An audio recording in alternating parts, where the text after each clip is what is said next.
Bleacher Report names the Chicago Bears as an NFL team that is most likely to surprise.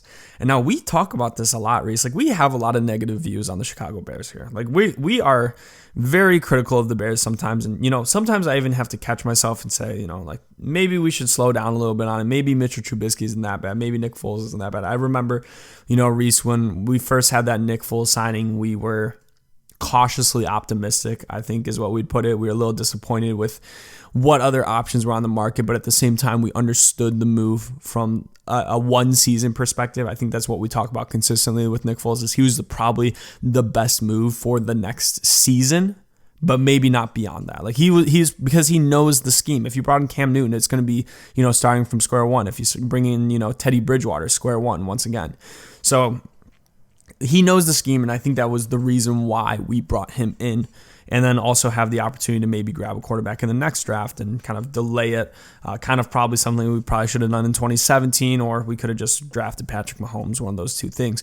But ultimately, with the Chicago Bears, I'm still optimistic that they're going to have a much better season than what a lot of analysts are saying. I mean, some people are saying 6-10.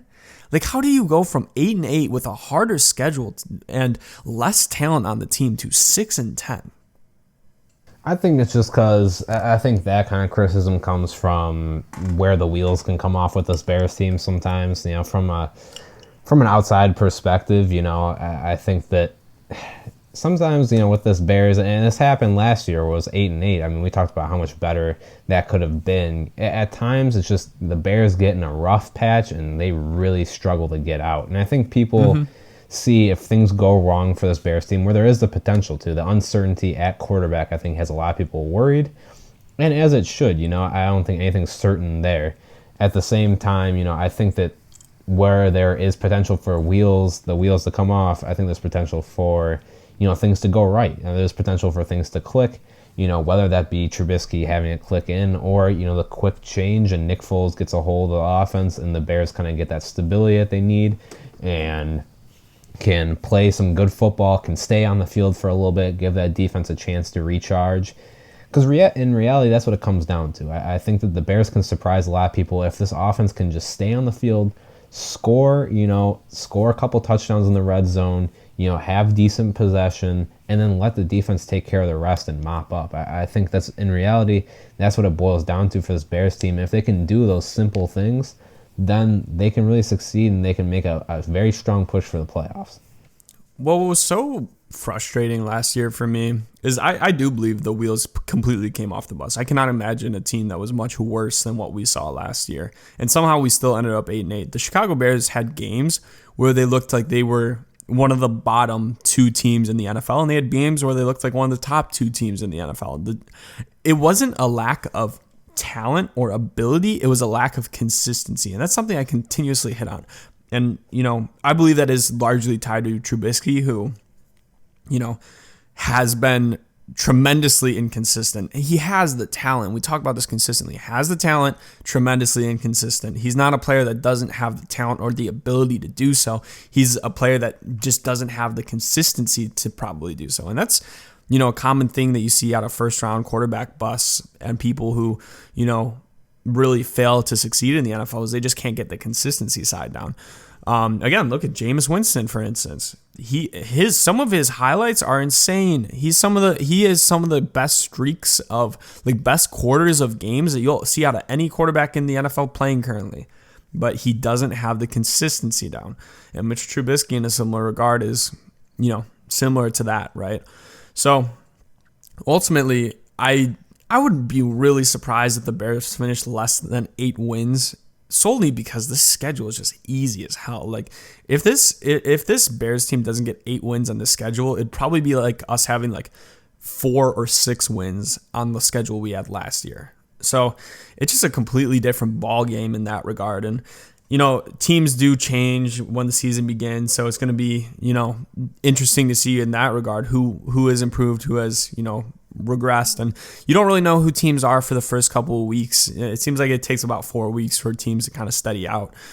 But yeah, I could see the Bears surprising. I mean, it's not going to take much to surprise though. I mean, if the Bears have 10 wins, it's going to be a shock to everyone, even though it's 2 wins better than last year, and they brought in, $50 million worth of talent in an entire draft. Yeah, yeah. And look, I think that they will improve. I think they will take a step forward. I can just see where the national media. So basically, what I'm saying is I can see where Bleacher Report's coming from, saying they can be a surprise team. That's the line I more agree with.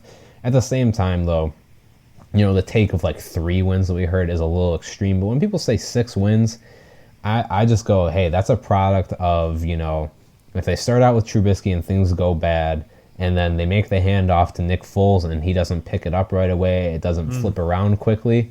Then, just think about what's going to be swirling. Let's say this Bears team is like 2-4, or 2-5, something along those lines. The heat is going to be under Nagy's seat, and where the media is going to be at. So Yeah, unless they true. can pick it up from that point, I think that's where people really kind of see things falling apart.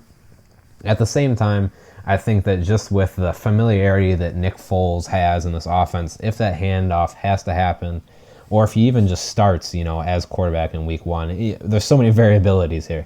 But, if that handoff has to happen, I think Nick Foles will pick it up rather quickly and will kind of jump in and hit the ground running. So I have to say that as a Bears fan, I really don't want us to change quarterbacks midway through the season. Like, I think that would be horrible for the team. I would rather see us just pick a quarterback and stick with them. But I have a feeling that somehow, no matter what or how good Nick Foles plays, it's going to be Trubisky week 1.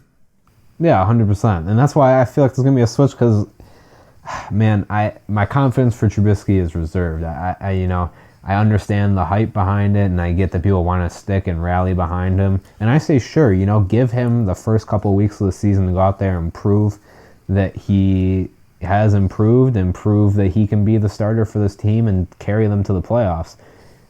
But whether or not he can actually go out there and do that, that's the question.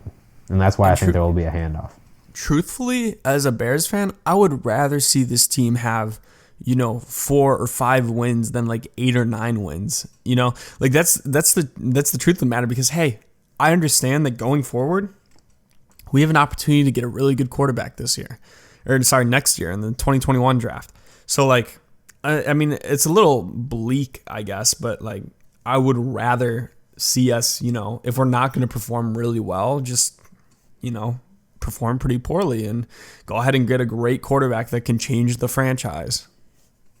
Yeah, no, we've talked about that extensively. I mean, you either want it to be, we talked about it with the floor and the ceiling is. I'm like, I hope that it goes one of these 2 ways. I mean, be it the ceiling or be it the floor. I don't want anything in between. The mediocre is the worst place to be. Hey guys, like our video, subscribe, and check out our bi-weekly podcasts on Apple Podcasts. Thanks.